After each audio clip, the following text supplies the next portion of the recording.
Welcome to Profit Guru. I'm Cassandra Barney. If you're new here, this is your place for everything selling on Amazon related, plus other ways that in general you can grow your wallet. So if those videos are up your alley, hit that subscribe button right now because we put out content every week on these topics. Hi, I'm Cassandra Barney with Profit Guru. I'm a teacher, mother of three, and Amazon FBA seller. Here at Profit Guru, we're dedicated to trying strategies out and continually improving our own software to help other Amazon sellers just like you. Today, I have something special for all of you Amazon sellers, and I want to take you into the back end of my Seller Central and show you exactly what I've been selling on Amazon. So hopefully this will help you to see what type of brands to look for, what type of brands to avoid, and help to make your sourcing easier. So let's get into my Seller Central and check out what I've been selling. All right, so here we are. All of these listings are ones that are not active right now on my store, but that I have sold in the past. So I want to take you through each one and explain to you a little more about each item. So this first one right here is a bundle that I actually put together of granola bars, and those actually performed really well. So what I did was I found these Nature's Bakery granola bars, and I saw that they were already on Amazon and performing well. And there was not a specific 4 boxes of these variety together available. So I bought the 4, they came from Target, and then I put them together in a bundle to sell. So that is a great strategy, is to try to find areas where products are already selling well, and then you can bundle them together because that is a way that you are going to increase your profits. If I were to sold each of those boxes individually, I would have had to pay a fee to Amazon on each of those boxes, which would have lowered my overall profit. But by putting them all together, I had to pay less fees to Amazon, so it increased the profit that I received.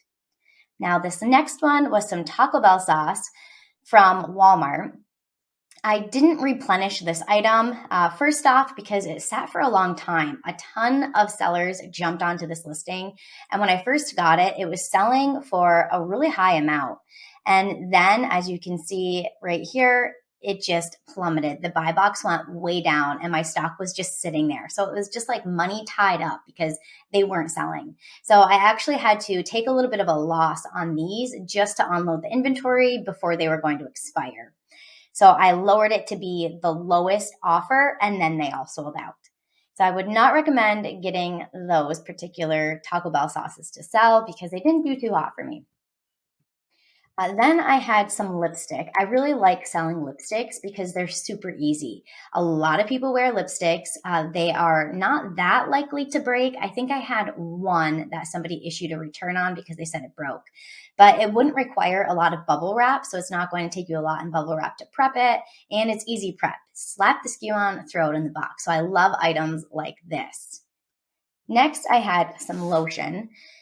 I did not replenish this only because I found that I don't like the pump tops. So it has that pump top on it, and a lot of them were getting destroyed before they were getting to the customer.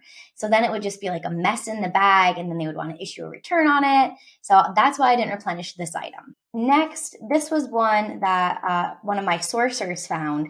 And as you can see, it sells for a really high amount. So I think I got this off of a third-party seller on Walmart. And I paid, I want to say like just under 30 bucks for it. And it did sell for this price. So that was a pretty good item. I made a profit off of it. But it did sit for probably 3 weeks before it sold. So it wasn't really like a fast mover. This next one, this was one of my first items that I got. When I was first starting out doing arbitrage, my son and I would go to the dollar store together and we would each just start scanning products. So this was something that we found at the dollar store and it did eventually sell. So I received a little bit of a profit on it. Nothing great, but it did sit for a long time before it sold, and that's why I didn't buy it again. Number 7, this is a great brand. I like to buy a lot of Number 7 items, and they usually all perform super well on Amazon. So where I get them typically is at Walgreens. If they're doing like a buy one, get one 50% off or a 20% off site wide and Number 7's included, that's the time to get those items. This next one was a Minecraft light that I was selling. And the reason why I stopped selling them is because I got an intellectual property complaint. So I didn't want to be hit with something that was going to negatively affect my account. Actually, I take that back. I didn't get hit with a complaint. I had bought the stuff, sent it in. Then when I was looking at the listing a little later on, my IP detecting software came up and said, this is a brand that's known to give IP complaints.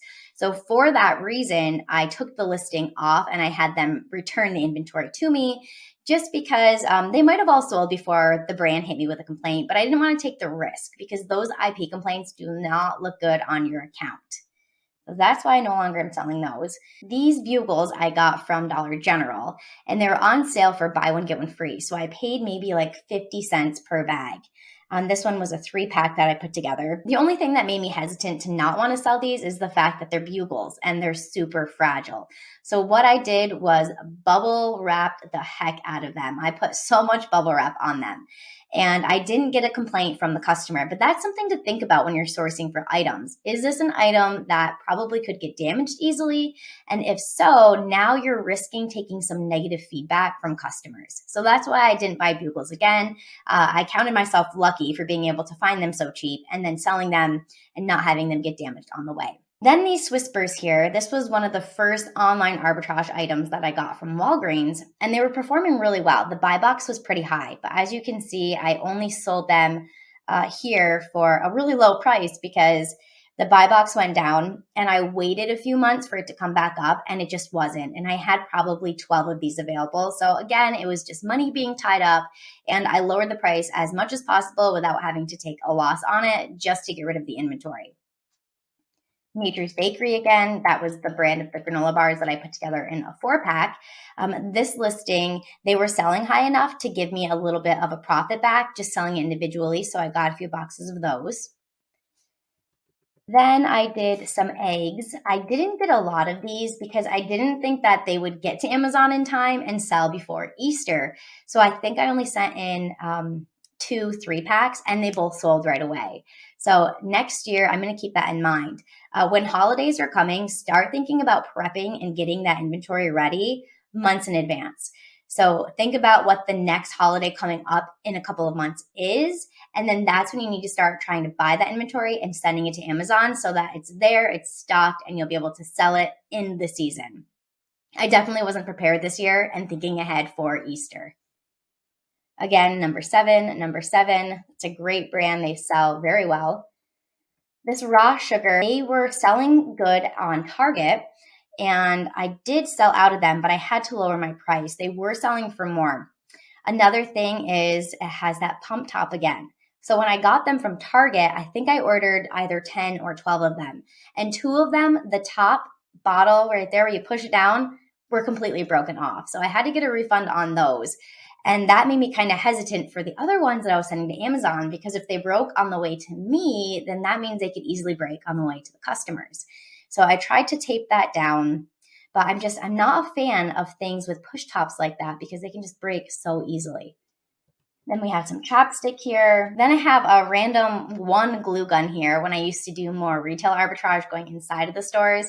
So I got this, I believe it was at Ollie's, and I had been scanning probably for 2 hours. I wasn't finding a lot, but this gun got me, I think it was between like $3 to $4 profit. So I picked it up.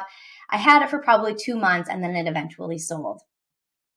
This was some random paint that I had found sourcing from Walmart that was selling really good on Amazon. Bought about 8 of them and sold them all very quickly, but they were kind of heavy. So the heavier your items are, the more it's going to cost you in shipping, and then that starts to eat into your profit. So that's why I didn't replenish them, but this definitely could be a replenishable item because I did get rid of them really fast. There's those bugles again, but this time it was a 12 count. So that was kind of fun trying to package. They wouldn't all fit into a single poly bag together. So I think I had to use 2 or 3 poly bags and then wrap those poly bags together with the bubble tape. But this was actually the first piece of feedback that I got from a customer on my account. They say on average, for every 100 sales you get, you'll receive 1 piece of feedback from customers. So I didn't have any feedback on my store and I was waiting, hoping for 5 stars so that I could be a 5-star store. No one wants to start out, their first piece of feedback getting a 1 star. That does not look good. Then you're a 1-star store because there's nothing to average it out. And I did get 5 stars on this. The comment that the customer left was, All of my bugles were completely intact. I've never had bugles packaged this well. So it does pay off to make sure that you are prepping your items the right way, making sure that you're using bubble wrap when you need to be using bubble wrap. This was a random piece for a sewing machine, like a replacement foot that they had on Walmart from a third party that were selling well on Amazon. So I was selling them for $14.99, and I think I only paid like $2 for them each. So that was a good sell. I just couldn't find them again afterwards to replenish it. The Suave leave-in conditioner, those sat for a while. I think when I first listed them, the buy box was at like almost $30. So I didn't want to lower my price, because if somebody lowers the buy box, chances are those sellers are going to fall off. And then eventually the buy box should come back up. But I had a ton of them in stock and the buy box was not coming back up. So I had to drop my price down a bit and then they unloaded.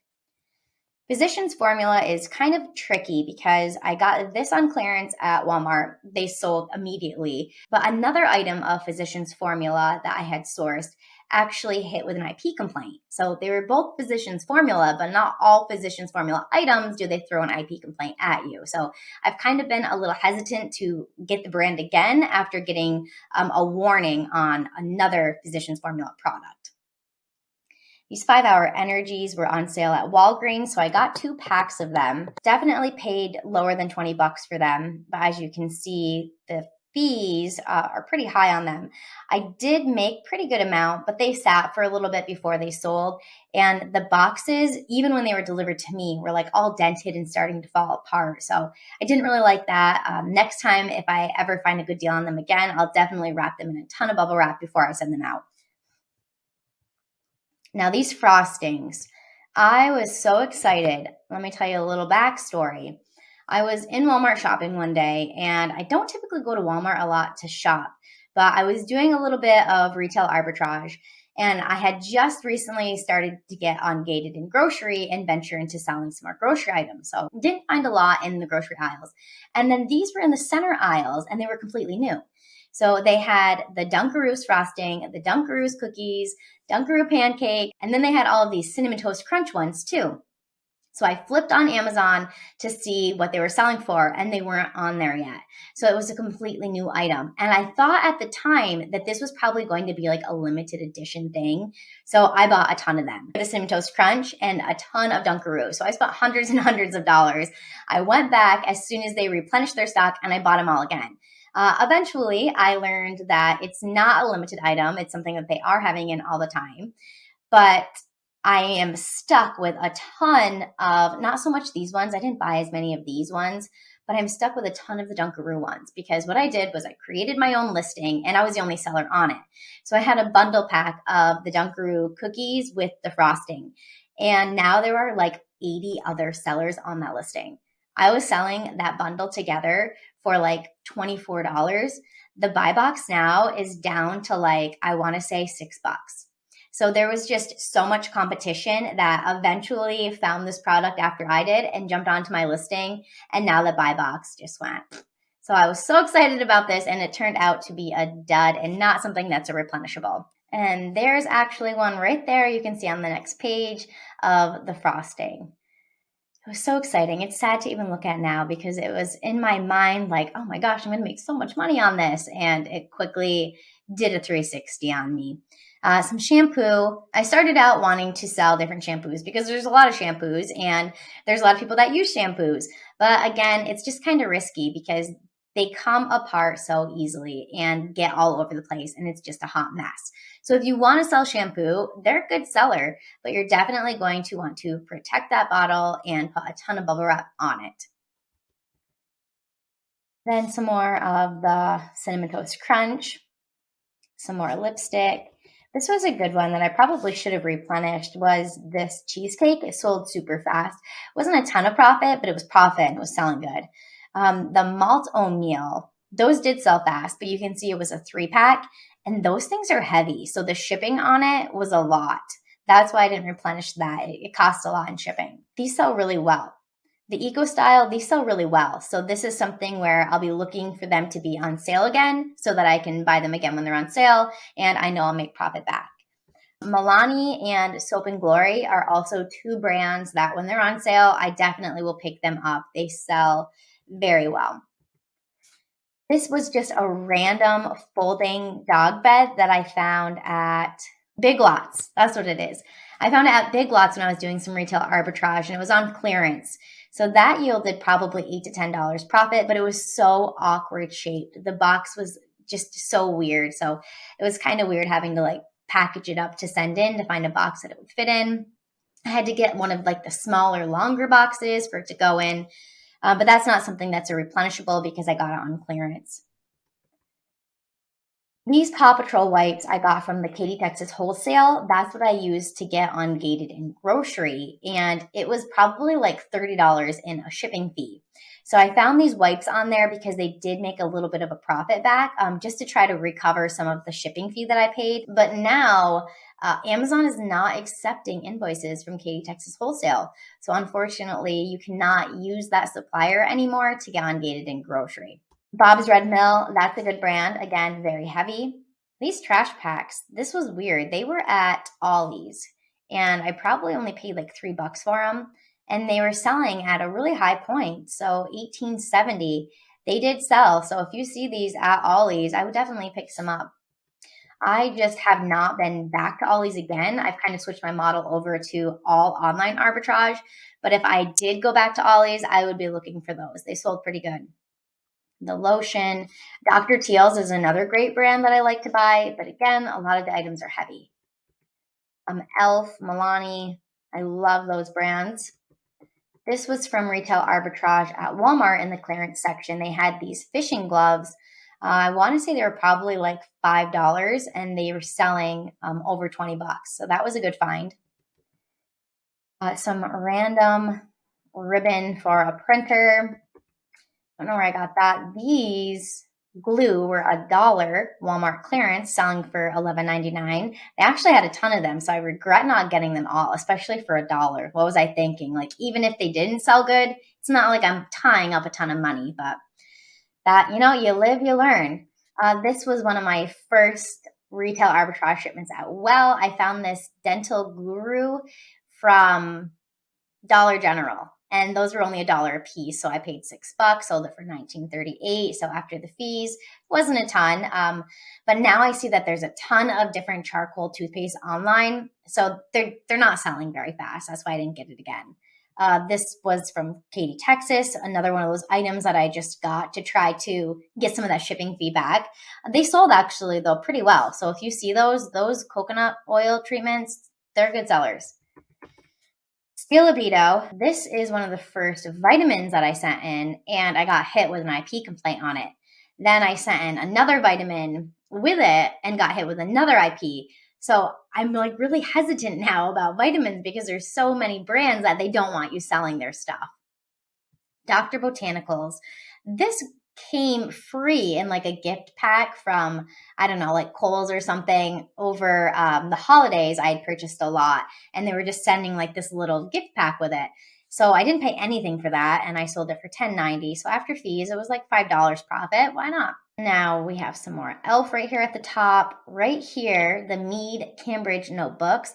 Seeing these kind of puts a little smile on my face because this was the very first product that I ever found that yielded a profit for Amazon. I was at Ollie's, and I had been there for like 4 hours. Everything that I scanned, I was either gated in, or if I was ungated in it, which wasn't very many things, like yarn. I remember scanning the yarn and was like, oh, I can sell this yarn. And it didn't bring back any profit at all. So finally, I found these notebooks, and they brought back a good profit. They were selling for $35, and I think I paid maybe $10 for them. So after the fees, seeing that, oh my gosh, I finally found something I'm ungated in, it's a good profit. So I came out of that store grinning from ear to ear, like, yes, I finally have something to send to Amazon. So once I finally had a full box, which took me a couple weeks to even find some more stuff to sell, it's hard as a new seller. It's hard, but if you stick with it, it gets a lot easier. I promise it does. So finally, I sent in a box. There's probably 20 different SKUs, and this was the first one that sold. So I'm like, oh, it's my first item that I found, and it was my first sale on Amazon. So I love those notebooks. These Ford mats were $1. You put them in your car to block the sun out. I'd send them into Amazon. It said I could sell them, and then all of a sudden it wouldn't put the listing up there. It said that I was no longer approved. So I had to remove the listing and have them sent back to me. Some more of those coconut oils and the Dental Guru. And it looks like we're back to the start. So there you have it. That is everything that I have been selling so far on Amazon. You can see it's a lot between grocery and beauty. Those are the two categories that I really like to stay in. There's just so many products out there that you can find in those categories. So I hope this was immensely helpful for you to see the type of products that you should be looking for when you're sourcing. Again, if you have not done so, take 1 second right now and hit that subscribe button if you love videos like this and want to learn more about Amazon and in general, how to increase your wallet. I'll see you next time. Bye.